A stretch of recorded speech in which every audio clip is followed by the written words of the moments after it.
हाँ जी, कैसे हो आप सारे लोग? आई होप सारे मज़े में होंगे। मेरा नाम है अजय और मैं लेकर आया हूँ आज आपके लिए चैप्टर 2। उम्मीद करता हूँ चैप्टर 1 आपने अच्छे से पढ़ लिया होगा।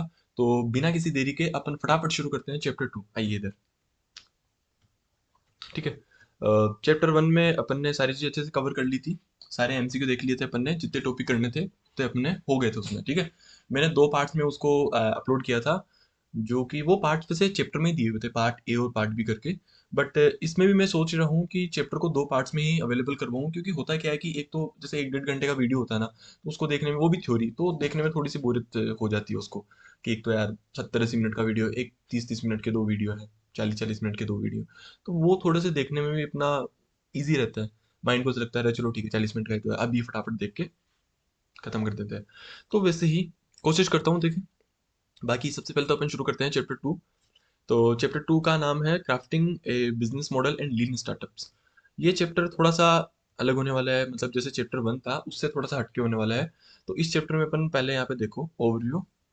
तो इसमें अपन किन किन चीज़ों के बारे में बात करेंगे। फर्स्ट ऑफ ऑल पूरे चैप्टर का एक आपको ओवरव्यू दे दो, तो इसमें अपन बिजनेस मॉडल की बात करेंगे। इसमें अपन बिजनेस पिच के बारे में बात करेंगे और वैल्यू प्रोपोजिशन के बारे में बात करेंगे, ठीक है। डिफरेंट डिफरेंट बिजनेस मॉडल्स के बारे में बात करेंगे कि पहले जो जनरल मॉडल कौन से होते थे, अभी जैसे जैसे टेक्नोलॉजी डेवलप कर रही है वैसे वैसे कौन से नए मॉडल मार्केट में आ रहे हैं, ठीक है। तो जैसे फॉर एग्जांपल एक जनरल लैंग्वेज अपन लेके चले, नॉर्मल एकदम देसी भाषा में, अगर मेरे को मैं आपको समझाऊं कि बिजनेस मॉडल क्या होता है। जैसे अपन दो दोस्त बैठते हैं ना, बातें करते हैं, वैसे वो कहावत ही फेमस है ना कि अगर आपने किसी के साथ बैठ के बिजनेस का डिस्कशन नहीं किया, मतलब बिजनेस प्लान नहीं किया, तो कहीं ना कहीं वो आपका दोस्त नहीं है। तो अपन कभी ना कभी तो लड़कों के साथ तो ये चीज काफी कॉमन होती है, मतलब अगर किसी एक बंदे से उनकी बातचीत अच्छी हो रही है तो कुछ डिस्कस हो चाहे ना हो, बिजनेस एस का मतलब जो भी वो पॉइंट ऑफ व्यू है, मतलब जो डिस्कशन है वो उनमें जरूर डिस्कस होगा कि भाई ऐसे करेंगे वैसे करेंगे, मेरे पास ये आइडिया है, मेरे पास वो आइडिया है। तो उसी आर्गुमेंट से, मतलब वो उसी कन्वर्जेशन से मैं आपको बिजनेस मॉडल एक्सप्लेन करने की कोशिश करूंगा। तो जैसे दो दोस्त बैठते हैं तो वो बताता है ना कि भाई अपन बड़े होंगे ना, तो अपन दोनों मिलके बिजनेस करेंगे एकदम पार्टनरशिप में। तो वो बोलता है कि भाई तेरे पास क्या आइडिया है। तो एक बंदा आइडिया बताता है अपना कि भाई मेरे पास ये आइडिया है, अपन ऐसे ऐसे करेंगे, ऐसे रेवेन्यू जनरेट करेंगे, ठीक है, इतनी इतनी अपनी बिजनेस कॉस्ट आएगी, इन इन कस्टमर्स को अपन टारगेट करके चलेंगे, ठीक है, ऐसे अपने बिजनेस को अपन ऊंचाइयों तक लेके जाएंगे। तो वो जिस हिसाब से वो समझा रहा है, ठीक है, कि अपन कैसे पैसा कमाएंगे, उसी को बिजनेस मॉडल बोलते हैं। एकदम सिंपल लैंग्वेज में अगर मैं एक्सप्लेन करूँ तो, ठीक है। और वैल्यू प्रोपोजिशन क्या होती है? वैल्यू प्रोपोजिशन फॉर एग्जांपल अगर सिंपल वे में अपन देखें, थ्योरेटिकल अपन देखेंगे अंदर जाके चैप्टर में, सिंपल वे में अपन देखें तो वैल्यू प्रोपोजिशन वो होती है कि आप किसी पर्टिकुलर ब्रांड को चूज कर रहे हो तो क्यों कर रहे हो, या वो पर्टिकुलर ब्रांड कस्टमर्स को अट्रैक्ट कर रहा है, सॉरी, मार्केट में कस्टमर्स को अट्रैक्ट कर रहा है, तो वो किस बेसिस पे कस्टमर्स को अट्रैक्ट कर रहा है, मतलब किस बेसिस पे कस्टमर उसके तरफ जा रहे हैं, वही उसका वैल्यू प्रोपोजिशन है। मतलब जो उस क्वेश्चन का आंसर है ना, उसी को वैल्यू प्रोपोजिशन बोलते हैं। अब आप बोलोगे ये कौन सी बात हुई। फॉर एग्जाम्पल जैसे एप्पल है, तो एप्पल की तरफ दुनिया क्यों जा रही है? इनोवेशन है। एप्पल नई चीजें लेके आता है। और एक सेकंड, मेरे दिमाग से निकला है ये वाला, इनोवेशन और डिजाइन एक्सीलेंस, ठीक है। मतलब कुछ हटके डिजाइन लेके आता है वो। ऑल्दो ये बात कहनी तो नहीं चाहिए, क्योंकि जो 13 14 15 16 में आ रहे हैं, माइनर सा चेंजेस होता है उनमें, और बाकी बहुत सारी चीजें सेम टू सेम ही होती है। बट वही है, मतलब कोई भी नई टेक्नोलॉजी आती है तो एप्पल पहले लेके आया है अभी तक मार्केट में। बाकी फिर उसके बाद और सारी कंपनीज उसको कॉपी कर लेती है। तो वही है, स्टारबक्स है, और बाकी ओयो है, ओला है, ये सबका एक अलग अलग वैल्यू प्रोपोजिशन होता है कि कस्टमर हमें क्यों चूज करेगा, हम कस्टमर्स को क्या प्रोवाइड करवाएंगे, तो उनका जो कमिटमेंट है उसी को वैल्यू प्रोपोजिशन बोलते हैं। आगे अपन पढ़ेंगे उन चीजों के बारे में, ठीक है। लीन स्टार्टअप है और बिजनेस पिच, बिजनेस पिचिंग। तो लीन स्टार्टअप वही है कि आप किसी स्टार्टअप को रन कर रहे हो तो किसी फालतू की चीज़ों में कोई खर्चा मत करो। जिस चीज़ की ज़रूरत हो उसी में खर्चा करो, बाकी जो चीज़ें हैं जो अननेसेसरी है उनमें आप कोई भी कॉस्ट मत बढ़ाओ, मतलब इंक्रीज मत करो आप। ओके। और बिजनेस पिचिंग, बिजनेस पिच मतलब फॉर एग्जांपल जहाँ पे आप, मतलब जो जिस टाइप की नीड होती है ना, उसके अकॉर्डिंग अलग अलग बिजनेस पिच होते हैं। इन्वेस्टर पिच होता है, पार्टनरशिप पिच होता है, सेल्स एंड मतलब सेल्स पिच होता है, प्रोडक्ट पिच होता है, कि मतलब जहाँ पे आप प्रोडक्ट्स और सर्विसेज की बात करोगे तो वो प्रोडक्ट पिच है, सेल्स को लेके बात करो तो वो सेल्स पिच है, मतलब जहाँ से आप इन्वेस्टर को अट्रैक्ट कर रहे हो अपने बिजनेस की तरफ, तो ठीक है, जहाँ पे आप अपने बिजनेस को एक्सप्लेन कर रहे हो, ठीक है। बाकी और सारी चीज़ें अपन अंदर चल के देखेंगे, 5 मिनट हो गए हैं, जिसमें अपन ने पूरे चैप्टर का एक ओवरव्यू ले लिया है कि अम, अंदर अपन क्या क्या चीज़ें पढ़ने वाले हैं। तो सबसे पहले ये जो डिस्कशन था ये जस्ट समझने के लिए है, इनमें कोई क्वेश्चन नहीं बनेगा, तो आप बस सुन के निकाल दो, ओके। मतलब सुन के निकाल दो, फॉर एग्जांपल ऐसे याद रखने की जरूरत नहीं है, आप ऐसे आगे जो जो टॉपिक्स आएंगे उनको एक्सप्लेन करने में मेरे को थोड़ा सा आसानी रहेगी, क्योंकि एक बार मैंने इन सभी को डिस्कस कर लिया, और आपके समझने में आसानी रहेगी क्योंकि आपने इन चीज़ों को एक बार देख लिया है मोटा मोटा, ठीक है। तो अंडरस्टैंडिंग बिजनेस मॉडल, तो ऊपर मैंने लिख रखा है, ये जो चीज़ें मैंने साइड में लिख रखी है ना कहीं अंदर अलग अलग कोनों में लिखी रहती है, ठीक है। तो वहां से मैंने उठा के यहाँ पे डाल दिया था कि आपको उन चीज़ों को समझने में थोड़ी हेल्प हो, ओके। जहाँ पे वो रिलेवेंट हो वहीं पे आप पढ़ लो। तो चलिए शुरू करते हैं, चैप्टर अपना यहाँ से शुरू हो रहा है, ठीक है। तो अंडरस्टैंडिंग बिजनेस मॉडल, तो बिजनेस मॉडल क्या होता है? तो a business model is a strategic plan of how a company will make money. जैसा कि मैंने आपको स्टार्टिंग में समझा दिया था, आप जैसे अपने दोस्त को समझा रहे हो ना, अपन भाई ये करेंगे वो करेंगे, ऐसे ऐसे करके अपने बिजनेस ग्रो करेगा, ऐसे ऐसे करके अपन पैसा कमाएंगे, तो वही आपका बिजनेस मॉडल है, ठीक है। ए बिजनेस मॉडल यहाँ से जहाँ पे मैंने हाईलाइट कर रखा है, a business model serve is the fundamental framework that outlines how a company create, deliver and capture value। अब यहाँ पे ये 3 4 टर्म्स आती है, value creation, value delivery, value capture, value proposition. Value proposition मैंने आपको समझा दिया, इन 3 चीज़ों को मैं समझाता हूँ। वैल्यू डिलीवरी क्या होती है, वैल्यू क्रिएशन क्या होती है, और वैल्यू कैप्चर क्या होती है, ठीक है। आप जैसे कोई प्रोडक्ट एंड सर्विसेज आप पैसा देते हो, आप खरीदते हो उसे, ठीक है। तो कहीं ना कहीं आपकी थिंकिंग ये होती है कि मैं जितना पे कर रहा हूँ उससे कहीं ना कहीं ज़्यादा मेरे को वैल्यू मिलेगी, ठीक है। अब आप किसी चीज़ का 500 रुपये पे कर रहे हो और आपको वैल्यू अगर 400 रुपये की मिलती है, तो जनरली आप नहीं खरीदोगे उसे, बेवकूफ़ थोड़े हो भाई, ठीक है। और कंज्यूमर को तो कहते भी हैं कि भाई कस्टमर मार्केट का, ग्राहक मार्केट का राजा होता है। राजा में इतनी तो बुद्धि होती ही है, ठीक है, कि आप ये तो करोगे नहीं कि भाई आप 500 रुपया दे रहे हो किसी चीज़ का, और बदले में आपको पता है कि नहीं, वैल्यू मेरे को इसके बदले में 400 रुपये की मिलेगी, तो आप उसे नहीं खरीदोगे। कहीं ना कहीं आपको लगता है कि मैं अगर 500 रुपीज़ पे कर रहा हूँ, तो मेरे को वैल्यू 700 की मिलेगी, 800 की मिलेगी, 1000 की मिलेगी, बट 500 या 500 से ज़्यादा की मिलेगी, कम की आप एक्सपेक्ट करके नहीं चलते हो, ठीक है। तो वही ना, मतलब कहीं ना कहीं कंपनी भी इसी अकॉर्डिंग चलती है कि कस्टमर को जो आप प्रोडक्ट एंड सर्विसेज दे रहे हो, कंपनी के पॉइंट ऑफ व्यू से बोल रहा हूँ, कस्टमर को जो आप प्रोडक्ट एंड सर्विसेज दे रहे हो, तो कहीं ना कहीं उसके माइंड में या फिर कहीं ना कहीं उसकी लाइफ में, डेली लाइफ में आप वैल्यू क्रिएट करके चलो, ठीक है। तो कंपनी का ये टारगेट रहता है, ताकि वो प्रोडक्ट मार्केट में उसके कंपीटर्स के कंपैरिजन में कहीं आगे हो, और उसे कंपीटेटिव एडवांटेज मिल सके, ओके। तो वैल्यू आपने क्रिएट कर दी प्रोडक्ट के थ्रू, ठीक है, और उस वैल्यू को आपने डिलीवर कर दिया कस्टमर को, that's called value delivery, okay. अब जो आप वैल्यू डिलीवर कर रहे हो कस्टमर को, वैल्यू क्रिएट करके जो वैल्यू डिलीवर कर रहे हो, उससे आप कैप्चर करो और प्रॉफिट्स में ट्रांसफर करके आप इन्वेस्टर्स को प्रॉफिट भी दो, मतलब उनकी इन्वेस्टमेंट पे रिटर्न भी दो, तो उसी को वैल्यू कैप्चर बोलते हैं। वैल्यू क्रिएशन आपको समझ में आ गया, वैल्यू डिलीवरी हो गया।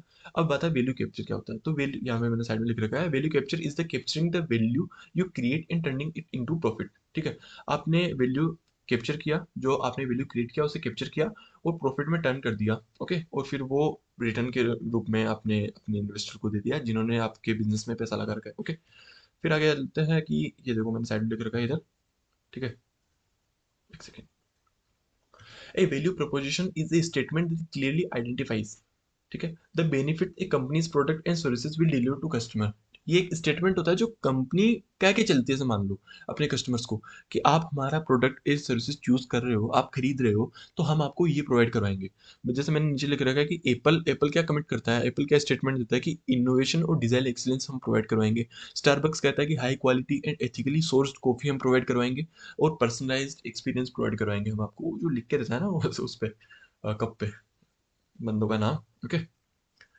ऐसे ही हर एक जितने भी स्टार्टअप्स हैं, जितने भी बिजनेस हैं, उनका एक वैल्यू प्रोपोजिशन होता है, जो वो स्टेटमेंट होता है, वो कमिटमेंट करके चलता है अपने कस्टमर से कि हम, अगर आप हमारे द्वार पे आ रहे हो तो हम आपको ये प्रोवाइड करवाएंगे, ओके।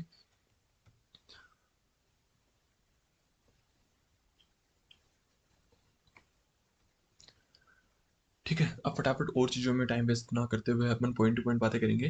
तो चलिए शुरू करते हैं कि a business model describe how a organization create, deliver, capture, समझ गए, क्रिएट, डिलीवर और capture value in economic, social, cultural and other context, ठीक है। कैसे आप वैल्यू को क्रिएट कर रहे हो, डिलीवर कर रहे हो और कैप्चर कर रहे हो, उसी को आप बिजनेस मॉडल बोलते हो, ठीक है। The process of business model construction and modification is also called business model innovation. मैंने एमसीक्यू पॉइंट ऑफ व्यू से इसको इंक्लूड कर लिया कि अगर कहीं ना कहीं एमसीक्यू आए कि the process of business model construction modification, तो इसे और क्या बोलते हैं, तो इसे बिजनेस मॉडल इनोवेशन भी बोलते हैं, ओके। फिर देखो ये आ गई नीचे बात, जो मैंने ऊपर लिख रखी थी ना, वहाँ पे मैंने बोला था ना जो साइडों में चिपकाई हुई है आईसीए ने, वो मैंने ऊपर साइड में लिख रखी थी। In simple words a startup business model determines how one's business makes money. आप कैसे पैसा कमाओगे, उसी को बिजनेस मॉडल बोलते हैं, ठीक है। ये थोड़ा सा बेसिक टॉपिक आता है, इसमें कोई क्वेश्चन तो नहीं बन सकता, बट फिर भी देख लो आप कि the founder should chalk out and decide whether their startup is planning to sell goods और ऑफर सर्विसेज। कि आप प्लान करके चलो कि आप सर्विस प्रोवाइड करवा रहे हो या फिर गुड्स प्रोवाइड करवा रहे हो, ठीक है। फिर नीचे आ जाना यहाँ पे कि when choosing a startup business plan the founder usually consider the following. आप किसी भी टाइप का ऐसे बिजनेस कर रहे हो, फॉर एग्जांपल अपन जैसे बात करें कि अपन इस टाइप का बिजनेस कर रहे हैं, अपन उसकी प्लानिंग करते हैं, तो उस प्लानिंग के दौरान आपको क्या चीज़ कंसिडर करनी चाहिए। तो इसमें दे रखा है कि सबसे पहले आप कंसिडर करोगे कि चलो कि स्पेसिफिक प्रॉब्लम कौन सी है जिसको आप एड्रेस करने वाले हो, ठीक है। और क्या टेक्नोलॉजिकल इनोवेशन आप लेकर आ रहे हो उस पर्टिकुलर प्रॉब्लम को एड्रेस करने के लिए या उसको सोल्व करने के लिए। फॉर एग्जांपल जैसे ऊबर था, अब ऊबर ने आइडेंटिफाई किया कि लोगों को ट्रांसपोर्टेशन में प्रॉब्लम आ रही है, घर से निकल रहे हैं, बस स्टैंड पे जा रहे हैं या फिर पर्सनलाइज वो व्हीकल दे हायर कर रहे हैं, ठीक है। जैसे अपन टैक्सी को कॉल करके बुलाते हैं ना, पर जैसे अपने कोई जानकार होता था उसे अपन फ़ोन करके बुलाते थे कि पर्टिकुलर डेट पे मैं इधर इधर जा रहा हूँ तो इतनी बजे से आ जाना। तो वैसे ही उबर ने आइडेंटिफाई किया कि भाई ये पर्टिकुलर प्रॉब्लम है जो कस्टमर फेस कर रहे हैं, जो लोग फेस कर रहे हैं, तो उसको उसने आइडेंटिफाई किया और टेक्नोलॉजिकल इनोवेशन लेके आया वो, ठीक है। उसने अपना ऐप लॉन्च किया उस प्रॉब्लम को एड्रेस करने के लिए।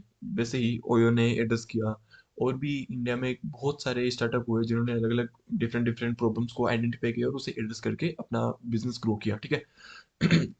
तो क्या टेक्नोलॉजिकल इनोवेशन लेके आ रहे हो effectively solve the identify problem, उस प्रॉब्लम को सोल्व करने के लिए आप कौन सा टेक्नोलॉजिकल इनोवेशन लेके आ रहे हो। उस जो आप सोच रहे हो कि अपन ऐसे ऐसे करेंगे, इस प्रॉब्लम को ऐसे सोल्व करने की कोशिश करेंगे, तो उसकी फाइनेंशियल वाइबिलिटी है कि नहीं है, ठीक है। उसकी प्रोजेक्टेड कॉस्ट स्ट्रक्चर क्या है, पोटेंशियल कस्टमर क्या क्या है, ठीक है। और कस्टमर का प्रेफरेंस क्या क्या होने वाला है, रेवेन्यू मिलेगा कि नहीं मिलेगा, वो प्रोडक्ट मार्केट में बिकेगा नहीं बिकेगा। और what sales and distribution strategy, कि आप उसको कैसे उसकी सेल्स बढ़ाओगे, कैसे डिस्ट्रीब्यूट करोगे लोगों के बीच में, ठीक है। थ्रू इंटरमीडिएट प्लेटफॉर्म करोगे या फिर डायरेक्ट टू कस्टमर। जैसे दो टाइप की चीज़ें होती है कि एक तो कई प्रोडक्ट्स होते हैं जो इंटरमीडिएटरी प्रोसेस पे चलते हैं। आपने एक से दूसरे को दिया, दूसरे ने तीसरे को दिया, तीसरे ने चौथे को दिया और चौथे ने फिर डायरेक्ट एंड यूजर को दिया। और कई बिजनेस मॉडल ऐसे होते हैं कि जो सीधा जहाँ पे प्रोडक्ट बना वहां से बिना किसी इंटरमीडिएट को इन्वॉल्व किए हुए वो सीधा डायरेक्ट कस्टमर को प्रोवाइड करवा देते हैं। तो वैसे ही अलग अलग वो प्रोसेस होती है उसकी। तो आप उसको भी कंसिडर करके चलो कि आप अपने प्रोडक्ट को कैसे सेल करोगे, ठीक है। दलाल के थ्रू सेल करोगे या फिर सीधा डायरेक्ट कस्टमर को प्रोवाइड करोगे। जैसे बोट है, तो बोट का वैसे होता है कि जहाँ से बना फिर सीधा आप ऑनलाइन ऑर्डर प्लेस कर दो और वो कस्टमर को मिल जाता है प्रोडक्ट, ओके। फिर नीचे आता है कि answer to this question will dictate which business model is right for the startup, okay. आप अबाउट जो क्वेश्चंस का आंसर दोगे तो आपको पता चल जाएगा कि कौन सा बिजनेस मॉडल आपके स्टार्टअप के लिए सुटेबल है, ठीक है। A business model is not the end all be all strategy to success, it more of the just a template. अब फॉर एग्जांपल आप किसी, आप ये नहीं बोल सकते कि बिजनेस मॉडल मतलब यही इंपॉर्टेंट है। आपने बिजनेस मॉडल बना लिया तो आपका बिजनेस अगर वो अच्छा बन गया तो आपका बिजनेस सक्सेसफुल हो जाएगा, और अगर नहीं बना तो नहीं होगा। ये कोई मतलब ये नहीं है कि भाई बिजनेस मॉडल ही एकदम वो है मतलब की फैक्टर या फिर की रोल प्ले करता है आपकी बिजनेस की सक्सेस में। ये तो जस्ट एक टेम्पलेट की तरह काम करता है, मतलब एक गाइड है जो आपको डेली बताता चलेगा कि अब आपको आगे क्या क्या करना है, ठीक है। जो it more of just a template for the conducting business, ठीक है। ये आपको डेली बताता चलेगा कि आज आपको ये करना है, फिर आपको ये चीज इस पे ध्यान देना है, इस पे ध्यान देना है, ऐसे करके आप अपना बिजनेस को ग्रो कर सकते हो, ओके।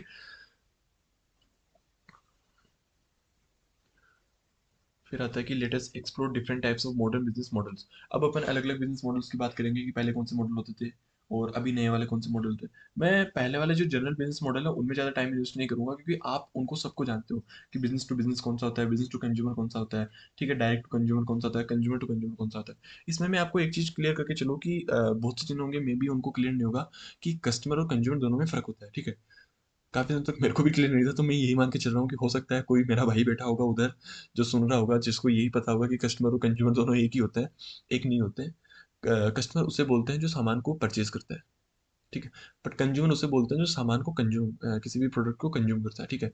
अगर आपने सामान को खरीदा बेचने के लिए, तो आप कस्टमर हो, कंज्यूमर नहीं हो। बट आपने अपने सामान को खरीदा, किसी भी पर्टिकुलर प्रोडक्ट को आपने खरीदा और उसे कंज्यूम कर लिया, तो आप कंज्यूमर हो, ठीक है। तो अब फॉर एग्जाम्पल इसमें चार है, बिजनेस टू बिजनेस अपन मोटा मोटा बात करके चलेंगे, इनमें से एमसीक्यू तो आएगा नहीं, और आप ही गया तो आप उसको इजीली डील कर लोगे, क्योंकि आपका पूरा बचपन निकला है इन चारों चीजों में। तो आपने 11th 12th में, फाउंडेशन इंटर में आराम से इन चीजों को पढ़ लिया होगा, ठीक है। तो बिजनेस टू बिजनेस क्या होता है?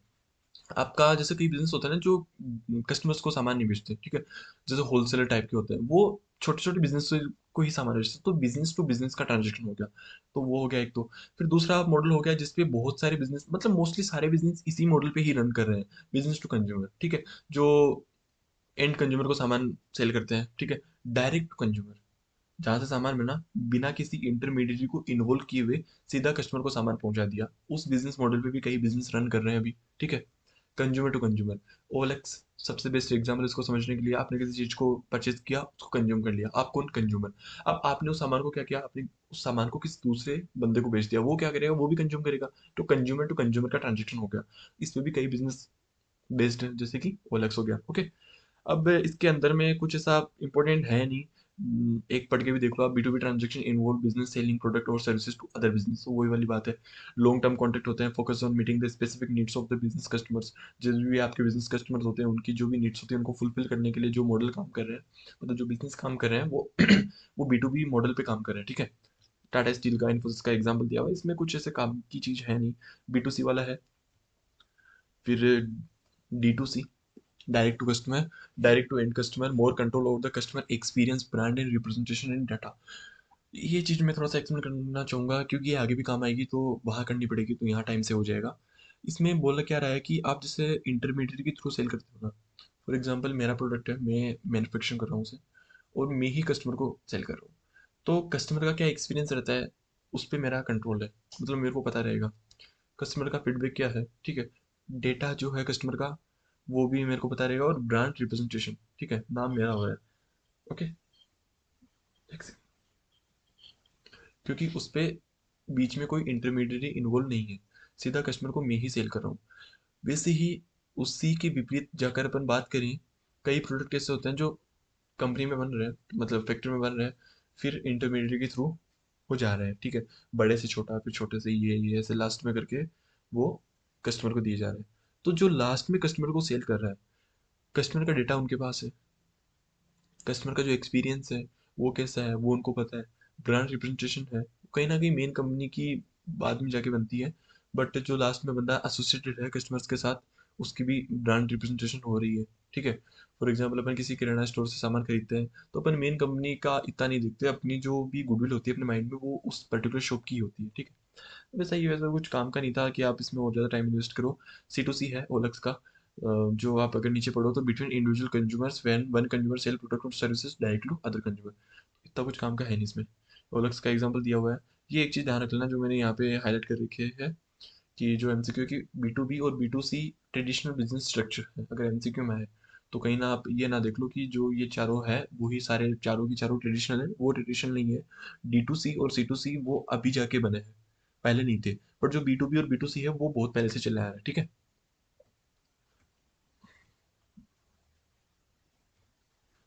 ऑलरेडी 18 मिनट का वीडियो बन चुका है। अब आगे का टॉपिक तो बहुत जल्दी निकलता जाएगा, क्योंकि बेस बिल्डिंग में टाइम लगा था मेन तो, अब आगे इतना टाइम नहीं लगेगा, ठीक है।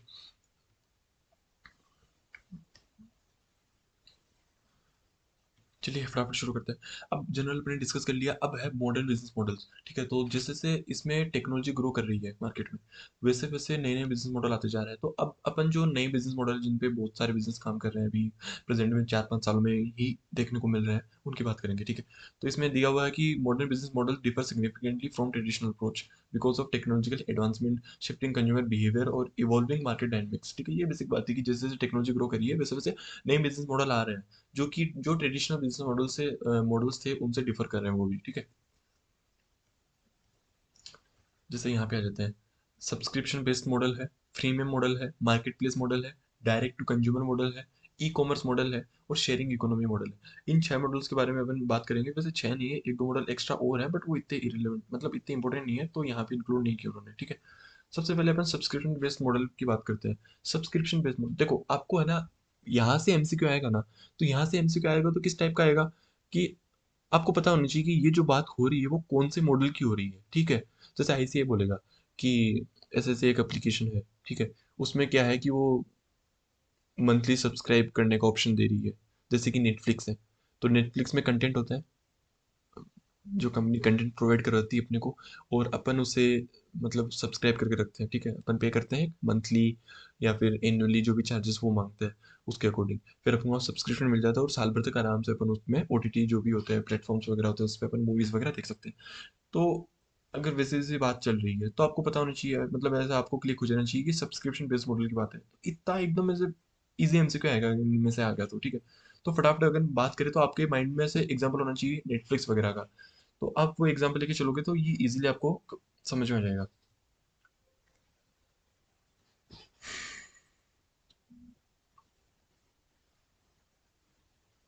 ठीक है, तो आइए पढ़ते हैं। The subscription based business model is a modern approach in which customer pay regularly for continuous access to a product और services. It is like having a membership that provides ongoing benefits. आपने एक बार पे कर दिया, उसके बाद ongoing benefits आपको मिलते जाएंगे। तो नीचे एग्जांपल दिया हुआ है, Netflix and software such as Adobe. जैसे अपने ऑफिस में टेली पे होता है, आपने एक बार पे कर दिया, सॉफ्टवेयर खरीद लिया, ठीक है। अब वो आप उससे बेनिफिट ले सकते हो time to time, okay. Long term relationship adapting to customer needs, subscription models create a win win situation for the businesses and their customer. उनको पैसा मिल रहा है, इनको बेनिफिट मिल रहा है, मतलब बिजनेसेस को पैसा मिल रहा है और कस्टमर्स को बेनिफिट मिल रहा है सॉफ्टवेयर का या फिर जो भी पर्टिकुलर प्लेटफॉर्म है जिसका उन्होंने सब्सक्रिप्शन पे किया है। It is all about offering ongoing value, building loyalty, making its popular and effective way for companies to operate in today's market.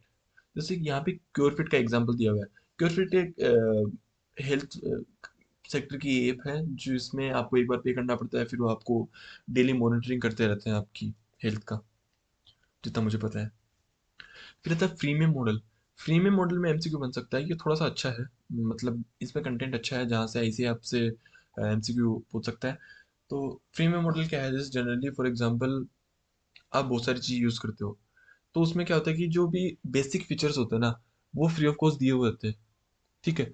और जो एसेंशियल फीचर होते हैं उनमें सब्सक्रिप्शन लेना पड़ता है आपको। जैसे मेरे साथ क्या होता है, मैं आपको एक थोड़ा सा फनी इंसिडेंट बताता हूँ। अभी जो लास्ट लेक्चर था, मैंने सोचा था कि मैं इसमें एडिटिंग करूँ, ठीक है, थोड़ा बहुत ऐसे एडिटिंग होनी चाहिए, कट कॉपी पेस्ट कर दूँ।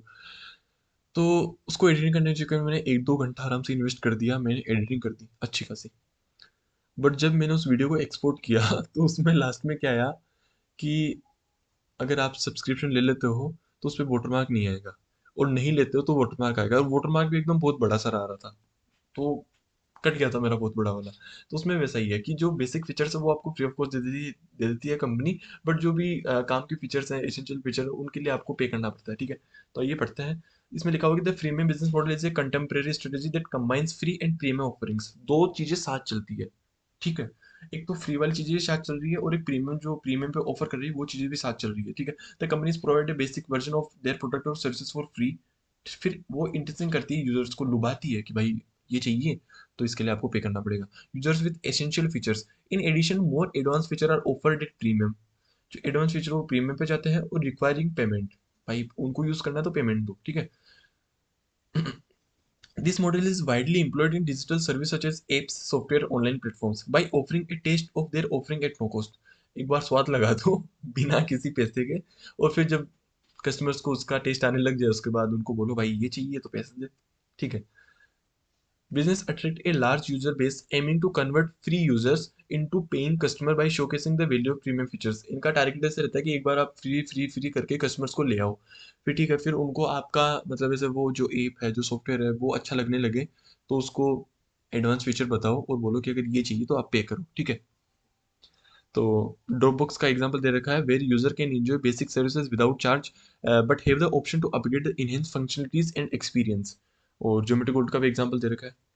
वैसे जानते होंगे आप तो इन चीज़ों के बारे में। फिर आता है मार्केट प्लेस मॉडल, ठीक है। एक सेकंड, ठीक है, फटाफट चलते हैं अपन मार्केट प्लेस मॉडल पे। मार्केट प्लेस मॉडल क्या होता है कि फॉर एग्जांपल जैसे ये ओयो है, ओला है, उबर है, ये जैसे काम कर रहे हैं ना, मतलब इनका कोई फिजिकल मार्केट नहीं है। ये क्या करेंगे, ये बायर्स को और सेलर्स को एक जगह ला रहे हैं और एक डिजिटल वर्चुअल मार्केट क्रिएट कर रहे हैं। फिजिकल इनका कोई मार्केट नहीं है और इनकी कोई एसेट्स भी नहीं है। अब जैसे जितनी भी होटल्स वगैरह है वो ओयो की थोड़ी है, नहीं है। वो अलग अलग बंदों की है, वो सेलर और बायर को एक जगह ला रहे हैं, ठीक है, उनको मिला रहे हैं, ताकि बायर्स के पास एक बहुत बड़ा ऐसे मार्केट बेस हो अलग अलग सेलर्स को चूज करने के लिए, और सेलर्स के पास एक बहुत बड़ा बेस हो बायर्स का। तो ये एक एग्रीगेटर प्लेटफॉर्म क्रिएट कर रहे हैं, ठीक है, जो दोनों को मिला रहा है। ओके। और जैसे कि ओला है, उबर है, इनकी जितनी भी गाड़ियां चल रही है वो इनकी पर्सनल थोड़ी है, वो लोगों की है। जो भी अंडर यूटिलाइज रिसोर्सेज जो खाली पड़े थे उन्होंने उन पे रेंट पे चढ़ा रखे हैं, ठीक है। तो अपन चलते हैं फटाफट। मार्केट प्लेस मॉडल क्या होता है? A market place business model brings buyer and seller together on a single platform. हो गया। ऑनलाइन शॉपिंग सेंटर है वेयर पीपल कैन सेल और buy various thing. Okay. Companies like Amazon connecting sellers with buyers, दोनों को मिला रहे हैं। Sellers get reach more customer और buyers have large variety choose from, ठीक है, in all in one place. दोनों के पास बहुत सारे ऑप्शंस अवेलेबल है एक ही जगह पे, उनको अलग अलग जगह नहीं जाना पड़ता। सारी चीजें कस्टमर को जितनी भी चीजें चाहिए, वो जैसे अमेजन का अपन एग्जांपल है, तो जितनी भी चीजें उनको चाहिए वो सारे एक प्लेटफॉर्म पे मिल जाती है। ओके। किसी को अलग अलग टाइप के होटल चाहिए तो वो एक जगह मिल जाते हैं, किसी को अलग अलग टाइप के व्हीकल रेंट पे करने हैं तो वो एक जगह पे मिल जाते हैं उनको। Okay. It is like a virtual market. Okay. In a नीचे वाले पैराग्राफ में आता है, in a market place business model the focus is on creating a digital space where buying and selling can happen easily. ठीक है, वो digital space create करे दोनों के लिए। Sellers to reach wide audience without the need of physical stores. आप घर बैठे भी काम कर सकते हो, आपको अपनी दुकान खोल के बैठने की जरूरत नहीं है। ओके। घर से आप सामान बेच सकते हो, क्योंकि जो वर्चुअल मार्केट आपने क्रिएट कर रखा है, तो आप आपकी वर्चुअल शॉप होती है उस पर। ऐसा में पढ़ा होगा आपने इसके बारे में, ठीक है। शायद पहले तो ईएएस में होता था इंटर में, वो सब्जेक्ट तो हटा दी। वरदान मिल गया भाई आपको ईएएस हटा के। मौत होती थी भाई, वो सब्जेक्ट सब्जेक्ट नहीं होती थी। बट इको हटा के आपके एक बहुत ही स्कोरिंग सब्जेक्ट भी हटा दिया, तो आपके नुकसान भी है, फायदा तो नुकसान भी है। जैसे अदरलो हट गया। अदरलो में जो वो टॉपिक थे ना भाई, वो काफी स्कोरिंग होते थे, मतलब एक बार पढ़ लिया तो डायरेक्ट क्वेश्चन आते थे उनमें से। वैसे इको थी, इको में डायरेक्ट क्वेश्चन आते थे, आप पास्ट एग्जाम्स के जितने भी क्वेश्चन है उनका एक पीडीएफ ले लो और उनमें से देख लो, 25 नंबर के क्वेश्चन तो हर बार रिपीट होते थे। मैं ऐसे करके था, मैं एग्जाम के एक दिन पहले मैंने इको पढ़ी थी, मतलब एक बार कर रखा था मैंने पहले, बट एग्जाम से एक दिन पहले देखी थी मैंने इको, और उसी से हो गया था। मतलब 25 नंबर के क्वेश्चन आ गए थे उसमें से, और वही क्वेश्चन देके गया था जो भी लास्ट एग्जाम में आते थे। तो कुछ फायदा तो कुछ नुकसान भी हुआ आपके। बट अब क्या करना, अब तो हो गया आपका इंटर। चलते हैं, कहाँ पे थे अपन? हो गया ये तो, इसमें और कुछ चीज़ पढ़ने की जरूरत नहीं है आपको। मार्केट प्लेस मॉडल हो गया, बताइए। मतलब इन चीज़ों की अगर क्वेश्चन में बात हो तो आपको फील आनी चाहिए कि ये मार्केट प्लेस मॉडल है, एग्रीगेट मॉडल की बात हो रही है। ओके। जिससे यहाँ पे देख लो, ओला, स्विगी, उबर। अब स्विगी के जितने रेस्टोरेंट है वो स्विगी के थोड़े हैं, वो तो अलग अलग बंदों के हैं, ये जस्ट उनको मिला रहा है। उबर है, ओला है, वो मिला रहे हैं बस उनको, सेलर्स को, बायर्स को, एक दलाल की तरह काम कर रहे हैं। मैन्युफैक्चरिंग मॉडल, इसमें कुछ काम की चीज नहीं है। Manufacturer turns unprocessed material into finished goods, after that they sell the goods to retailer, wholesaler, customer directly. हो गया। तो अगर ऐसे ऐसे कुछ बात हो तो आपको पता होना चाहिए कि मैन्युफैक्चर मॉडल की बात कर रहे हैं। डायरेक्ट टू कस्टमर मॉडल, इसके बारे में मैंने जितनी बात करनी थी मैंने कर ली। यहाँ पे जस्ट रीड करेंगे कि इसमें कुछ नहीं है, बस वही है, आप डायरेक्ट कस्टमर को सामान प्रोवाइड करवा रहे हो। Preferred approach in new age of commerce, reshaping how companies interact with their customer. जैसे जैसे टाइम बढ़ता जा रहा है, वैसे वैसे इस मॉडल पे ही सारी कंपनीज बेस्ड हो रही है। बीच में एग्रीगेटर तो मतलब जो इंटरमीडिएट है उनको काट रहे हैं, सीधा कस्टमर को सामान प्रोवाइड करवा रहे हैं। उससे क्या होता है, कॉस्ट भी कम होती है, और उसके और कई भी नुकसान है, एम्प्लॉयमेंट वगैरह का। बट वो एक टॉपिक से हट के अलग बात हो जाती है। Their products direct to customer without relying on intermediatory like retailers. Retailers को इंक्लूड नहीं करते हैं, वो सीधा उनको हटा के सीधा कस्टमर्स को ही सामान प्रोवाइड करवा रहे हैं, ठीक है। तो this direct relationship enables companies to have greater control. तो जब आप डायरेक्ट कस्टमर को प्रोवाइड करवाओगे सामान, तो कंपनीज का ग्रेटर कंट्रोल होता है किस पे? ब्रांड इमेज पे, कस्टमर एक्सपीरियंस पे, और कस्टमर के डेटा पे। Okay. D2C is gaining prominent due to several factors. अब इसमें 3 पॉइंट ऐसे ने ये दे रखे हैं कि किन बेसिस पे जो ये direct to customer business model है, इसकी मतलब इंपॉर्टेंस बढ़ रही है आज के टाइम में। तो फर्स्ट है, it allows brands to establish more personalised connection with the customer, understanding their preference and behaviour directly. तो ये कंपनीज को अलाउ करता है वो कस्टमर से ज़्यादा एसोसिएटेड हो एज कम्पेयर टू पास्ट जो भी ट्रेडिशनल बिजनेस मॉडल होते थे उनमें, क्योंकि उनमें बीच में काफ़ी रिटेलर्स इंक्लूड होते थे। इसमें कंपनीज डायरेक्टली एसोसिएटेड है कस्टमर से, तो उनका डायरेक्ट कंट्रोल है। सेकंड है by passing traditional retail channels companies can often offer product at competitive prices, क्योंकि रिटेलर नहीं है बीच में तो उनका प्रॉफिट मार्जिन हट गया, तो कंपनीज बहुत कम पैसे में भी वो प्रोडक्ट मार्केट में उतार सकती है, जिससे उनको कम्पिटिटिव एडवांटेज भी मिलता है, ठीक है, और अफोर्डेबिलिटी भी इंक्रीज हो रही है। थर्ड है कि the rise of e commerce and digital marketing has provided a conducive environment for D2C brands to reach engage their target audience more effectively. जैसे जैसे ई कॉमर्स डेवलप हो रहा है, डिजिटल मार्केटिंग आ रही है, तो एक लार्ज कस्टमर बेस को भी आप टारगेट कर सकते हो, डायरेक्ट कस्टमर को आप सेल करके online, okay. Lenskart, Lenskart directly customers को प्रोवाइड करवा रहा है, बोट करवा रहा है, तनिष्क करवा रहा है, ओके, इनके कोई वो नहीं है दलाल, रिटेलर्स। अब अपने दो मॉडल और बच रहे हैं, ई कॉमर्स मॉडल और शेयरिंग इकोनॉमी मॉडल। फटाफट अपन बात करते हैं। ई कॉमर्स मॉडल कौन सा होता है, ठीक है, the e commerce model is a digital approach in which business sell product services online. E commerce मतलब आप किसी भी, फॉर एग्जाम्पल आप फिजिकल स्टोर पे बैठे हो, आप सामान को बेच रहे हो, तो वो फिजिकल हो गया, ठीक है। वहीं आप वो सारा काम आप कर रहे हो बट ऑनलाइन कर रहे हो, तो वो ई कॉमर्स है, तो अपन उसी की बात करेंगे इसमें, ठीक है। ये कहीं ना कहीं मिलता जुलता है उससे, जो मार्केट प्लेस मॉडल होता है ना उससे मिलता जुलता है, बट एक दो इसमें डिफरेंस भी है, तो इसमें से भी एमसीक्यू ट्राई कर सकता है, तो इसको थोड़ा सा ध्यान से पढ़ना। तो इसमें फ्लिपकार्ट और अमेजन का एग्जांपल दे रखा है कि without the need of physical stores आप सामान बेच सकते हो, और इंटरनेट के थ्रू आप ट्रांजेक्शन को कैरी ऑन कर सकते हो। Offer a convenient and accessible shopping experience. This model not only enhance convenience for consumers but also provides a businesses with a cost effective way to reach broader audience. ये customers को ही different different option नहीं देता है, but businesses के लिए भी फायदेमंद रहता है, उनको भी effective way to reach broader audience, एक लार्जर कस्टमर बेस को आप टारगेट कर सको, उसमें उनको हेल्प होती है, ठीक है। फिर नीचे आते हैं, is the prevalence of online shopping continues to grow, the e-commerce model remains forefront of modern business strategies.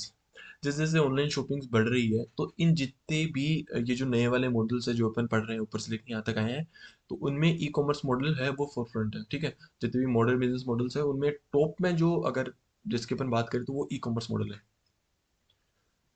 ये आ गया वो डिफरेंस जो मैं बता रहा था ना आपको, कि मिलता जुलता है बट बेसिक बेसिक डिफरेंस है एक तो।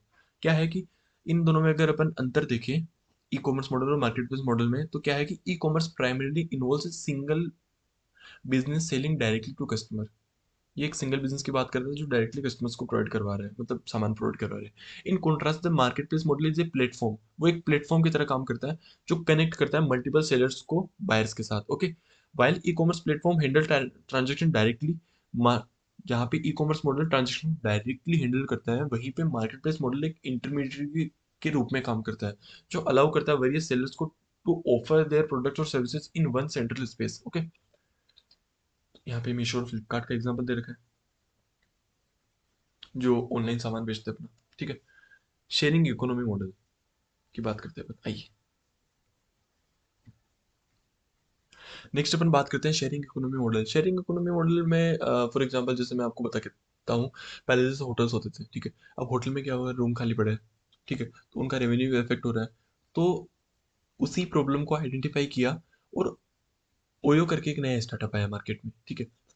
तो वो क्या करता है, जो अंडर यूटिलाइज या फिर जो इफेक्टिवली यूटिलाइज नहीं हो रहे रिसोर्सेज को, उनको एक डिजिटल प्लेटफॉर्म के थ्रू वो शेयर करता है, ठीक है, ताकि उनका जो भी अंडर यूटिलाइजेशन है, उससे जो लॉस हो रहा है उसको बचाया जा सके, और बिजनेसेस को प्रॉफिट अर्न करके दिया जा सके, ठीक है। तो शेयरिंग इकोनॉमी मॉडल ये कोलोबरेटिव और गिग इकोनॉमी होता है। गिग इकोनॉमी टाइप जो वो होता है ना, कि जहाँ पे आप किसी भी बंदे को वो, फ्रीलांसर सुना आपने, मतलब एक तो आप किसी बंदे को एम्प्लॉयमेंट दे रहे हो, मतलब फुल एम्प्लॉयमेंट दे रहे हो अपने ऑर्गेनाइजेशन में, एक वो आउटसोर्स कर रहे हो उस काम को फ्रीलांसिंग के थ्रू, ठीक है। तो उसी को बोलते हैं, जो गिग इकोनॉमी होती है उसके अंदर आप मतलब टेम्परेरी किसी बंदे को आप हायर कर रहे हो, ऐसा मान लो, ठीक है। The sharing economy model also known as collaborative और gig economy is a transformative approach in which individual share resources और services directly with one another through digital platforms. मैं घर पे बैठा हूँ, मेरे पास 5 घंटा फ्री है, तो मैं क्या करता हूँ, जैसे मैं फ्रीलांसिंग का काम कर लेता हूँ, ठीक है। किसी और बंदे को किस चीज़ की जरूरत होती है, तो मैं उसको वो काम करके दे देता हूँ। उस कंपनी में एम्प्लॉय हूँ नहीं, बट मैंने उसको काम करके दिया, उसको मैंने रिसोर्सेज शेयर किए थ्रू डिजिटल प्लेटफॉर्म, तो उसे ही शेयर इकोनॉमी मॉडल बोलेंगे। ओके। नीचे एयरबीएनबी और डुंजो का एग्जांपल दिया हुआ है, जिसमें which connect people seeking accommodation और ट्रांसपोर्टेशन। एयरबीएनबी अकोमोडेशन में काम करता है और ट्रांसपोर्टेशन में डुंजो, ठीक है। ये जैसे ओयो वगैरह काम करते हैं ना, वैसे ही एयरबीएनबी है, बाहर का स्टार्टअप है। This model promotes the efficient use of underutilized assets और fosters a sense of community and sustainability. ठीक है, जो भी अंडर यूटिलाइज्ड रिसोर्सेज जो उनका एफिशिएंट यूज हो सके, उसको ये प्रमोट करता है।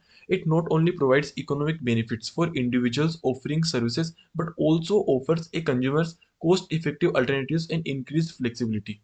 ठीक है। ये क्या बोल गया, एक सेकंड मेरे को वापस पढ़ने दो।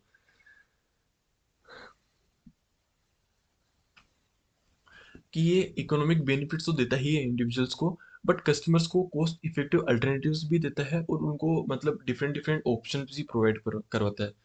ठीक है, जिससे कि उनकी फ्लेक्सिबिलिटी इंप्रूव होती है। काम का नहीं था। यहाँ पे ये बात कर रहा है कि जो लो कॉस्ट एंटरप्रेन्योर्स होते हैं, जिनके पास इतना बजट नहीं होता अपने स्टार्टअप को ग्रो करने के लिए, वो उनके लिए ये काफ़ी सही रहता है। The sharing economy present a unique opportunity उनके लिए। ठीक है। और individual with limited resources can leverage existing assets such as spare room vehicle to generate incomes। ठीक है।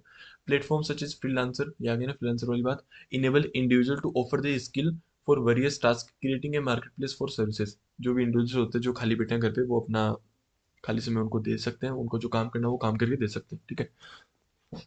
This democratization of economic opportunities allows entrepreneurs to enter the market with minimal investments, tapping into vast network of consumers seeking affordable, convenient solutions। जो भी ये sharing economy model के through जिनके पास budget कम है, जिनके पास resources कम है, तो वो मिनिमम इन्वेस्टमेंट के साथ भी मार्केट में एंटर हो सकते हैं। ओयो होटल्स का एग्जांपल दे रखा है, जो भी खाली पड़े रूम्स थे उनको चढ़ा दो आप उस पर ऑनलाइन। ठीक है। अपने बिजनेस मॉडल तो खत्म हो गए यहाँ पे। अब अपन बात करते हैं कि selecting the business model is critical decision that profoundly influence a company success and sustainability. आपने अगर ढंग का बिजनेस मॉडल चूज कर लिया, तो आपको आपकी कंपनी की सक्सेस और सस्टेनेबिलिटी इंप्रूव होगी। और अगर मतलब गंदा चूज कर लिया, मतलब जो आपको चूज नहीं करना चाहिए उसके अगेंस्ट में आपने चूज कर लिया, तो आप कहीं ना कहीं आपकी सक्सेस और सस्टेनेबिलिटी अफेक्ट होगी। The chosen model dictate how business create. जो आपने मॉडल चूज किया वो आपको बताएगा कि आप कैसे वैल्यू क्रिएट करोगे, डिलीवर करोगे और कस्टमर्स को डिलीवर करोगे और उस वैल्यू को कैप्चर करोगे। ठीक है। How a business create, deliver and capture value और shaping its overall strategy. Okay. आगे कुछ काम का इतना है नहीं, एक सेकंड में देख लेता हूँ डायरेक्टली। ये जो आपने बिजनेस मॉडल चूज कर लिया, उसके बाद it directly impacts revenue generation, cost structure, scalability, thus influencing financial viability. ये अपन ने सारी चीजें पहले पढ़ ली थी। ये बता के चलेगा कि आप कैसे रेवेन्यू जनरेट करोगे, कॉस्ट स्ट्रक्चर क्या होगा आपका, बिजनेस कितनी स्केलेबल रहेगा, और फाइनेंशियल वाइबिलिटी में ये आपका अफेक्ट करके चलेगा। ओके। कितना बोरिंग था यार ये। थ्योरी पढ़ाना और पढ़ना दोनों मुश्किल है यार। देखो, अभी तक का जितना भी डिस्कशन था, जिसमें जो चीज़ आपसे पूछी जा सकती है, वो जैसे फ्रीमियम मॉडल है, मार्केट प्लेस मॉडल है, एग्रीगेटर मॉडल जिसको बोलते हैं, और शेयरिंग इकोनॉमी मॉडल है, सब्सक्रिप्शन मॉडल है। इन मॉडल्स पे आपसे क्वेश्चन पूछ सकते हैं, B to B B to C पे नहीं पूछ सकते। ठीक है। और उनमें पूछेंगे तो आप इजीली आप टेकल कर लोगे। ठीक है। तो उनको आप थोड़ा सा अच्छे से देख लेना, मोटा मोटा बेसिक अंडरस्टैंडिंग मिल जाएगी इतना सुनने के बाद। और फिर भी अगर ना मिले तो एक बार पढ़ना उन चीज़ों को जो मॉडल में दी हुई है, और फिर भी ना हो तो मेरे को बताना। ठीक है। फिर आता है बूट स्ट्रैपिंग। बूट स्ट्रैपिंग एक नया टर्म हो सकता है आपके लिए। ये या तो आपने एससीएमपी में पढ़ लिया होगा, अगर एससीएमपी में नहीं पढ़ा तो एएफएम में पढ़ने वाले हो। बूट स्ट्रैपिंग क्या होती है, फॉर एग्जांपल आपने कोई बिजनेस शुरू किया, तो एक तो बिजनेस शुरू करने के लिए जो पैसा आपको चाहिए, बिजनेस को ग्रो करने के लिए जो पैसा चाहिए, वो आपने किसी से फंडिंग ले ली। जो शार्क टैंक पे आता है ना, 10% स्टेक बेच के जो फंडिंग लेके जाते हैं, आपने या तो वो कर ली। वो ना करके आपने सोचा कि नहीं, मैं मेरे पैसे से ही बिजनेस को ग्रो करूंगा। तो आप जो ये डिसीजन लेते हो ना कि मैं सामने वाले से किसी से पैसा नहीं लूंगा, मेरे को फुल इंडिपेंडेंस चाहिए, मेरे को किसी की रोक टोक नहीं चाहिए, मेरे को किसी को अपना स्टेक नहीं बेचना है। क्योंकि वो क्या करता है, जैसे 10% स्टेक तो ले लिया, जो भी वेंचर कैपिटलिस्ट होते हैं 10%, 20%, 50% स्टेक तो ले लेते हैं, बट वो फिर कीड़ा भी करते हैं आप पे। ठीक है। अब बिजनेस का इतना नहीं होता, आप जैसे अपनी मन मर्जी से नहीं कर सकते, कोई भी डिसीजन ले रहे हो तो उनको पूछना पड़ता है। आपने उनको बिना पूछे कर लिया तो वो ऐसा बोलते हैं नहीं, ये किसको पूछ के किया, ये वो, तो डेली टू डेली वो इंटरप्शन पैदा होता है। तो कई एंटरप्रेन्योर्स वो ऐसे सोचते हैं कि नहीं यार, मेरे को ये कीड़ा नहीं चाहिए, नहीं चाहिए मेरे को, मेरा इंडिपेंडेंस चाहिए मेरे बिजनेस में। तो वो खुद के पैसे से ही बिजनेस को ग्रो करते हैं। तो जो खुद के पैसे से आप बिजनेस ग्रो कर रहे हो उसी को बूट स्ट्रैपिंग बोलते हैं, ठीक है। मैंने साइड में लिख रखा है, ये पढ़िए आप। टू प्रमोट और develop by initiative and efforts with little और नो असिस्टेंस। आपको धीरे धीरे ग्रो करना है, छोटी छोटी हेल्प से ग्रो करना है, और किसी की कोई और मदद नहीं चाहिए, ठीक है। आइए पढ़ते हैं इसे। Bootstrapping is a strategic approach in which entrepreneurs fund and develop their startup using personal resources and revenue generates by the business without relying on external financing. बाहर से कोई फाइनेंस नहीं लेना, ठीक है। This method provides founders with autonomy and control over their ventures, but may also limit the speed at which the business can expand. भाई आपको autonomy देता है, बेटर कंट्रोल देता है, बट ये बिजनेस की जो ग्रोथ होती है उसको भी कहीं ना कहीं लिमिट मिल जाती है। मतलब लिमिट कर देता है जो स्पीड, एक तो बाहर से अच्छा खासा पैसा मिले, उससे बिजनेस ग्रो हो, और एक आप अपने पैसे से धीरे धीरे धीरे धीरे आगे बढ़ रहे हो, तो कहीं ना कहीं स्पीड तो भाई दोनों में तो फर्क तो होगा, ठीक है। जैसे वो एक लाइन आती है ना कि भीड़ आपको साहस तो देती है बट आपकी पहचान छीन लेती है। तो हर चीज का अपना फायदा अपना नुकसान है, ठीक है। आप भीड़ का हिस्सा हो तो आपको साहस तो हो जाएगा कि भाई ये कर ले वो कर ले, बट आपकी इंडिविजुअल पहचान है ना, वो कहीं ना कहीं छिप जाएगी। तो इसलिए कई लोग अकेला चलना प्रेफर करते हैं। अब अकेला चल रहे हैं उसमें आपको पहचान तो मिल जाएगी, आज़ादी मिल जाएगी, बट कहीं न कहीं जैसे वो भीड़ वाला साहस होता है ना, वो साहस आप में उतना नहीं रहेगा। एक आप अकेले खड़े हो, एक सामने 10 जने खड़े हैं, फ़र्क तो है ही। समझ गए? तो bootstrapping involves carefully managing expenses, seeking early revenue streams, ठीक है? यूटिलाइजिंग पर्सनल सेविंग्स, आप खुद की सेविंग लेके चल रहे हो, बाहर से कहीं पैसा नहीं उठा रहे। बाय अवॉइडिंग एक्सटर्नल इन्वेस्टर्स और loans, founders retail full ownership. बाहर से पैसा नहीं लेते हो आप, और जो भी पूरी 100% जो आपकी वो है ओनरशिप है, वो आप खुद ही रिटेन करके चलते हो। जीरोधा का एग्जाम्पल दे रखा है कि जीरोधा ने बाहर से कहीं से फंडिंग नहीं ली, खुद के पैसों से ही, मतलब बूट स्ट्रिपिंग से ही उसने अपने बिजनेस को, स्टार्टअप को धीरे धीरे ग्रो किया, जो नितिन कामत करके है, ठीक है। इसमें यही जीरोधा का एग्जाम्पल दे रखा है कि भाई जीरोधा ने कैसे कैसे ग्रो किया। आपको अगर पढ़ना हो तो आप पढ़ लेना इसके बारे में, कुछ काम का नहीं। Zerodha become a market leader without relying heavily on external capital, market leader बन गया। Okay, the success of Zerodha highlights the potential bootstrapping in achieving sustainable growth while maintaining ownership and financial independence. Financial independence को maintain करते हुए, ownership को maintain करते हुए, bootstrapping के through भी आप सक्सेसफुल स्टार्टअप ग्रो कर सकते हो। जीरोधा इसका एक जीता जागता एग्जांपल है। ये अभी भी एक सक्सेसफुल स्टार्टअप बन के ग्रो कर रहा है, डूबा नहीं है, मतलब। हाँ,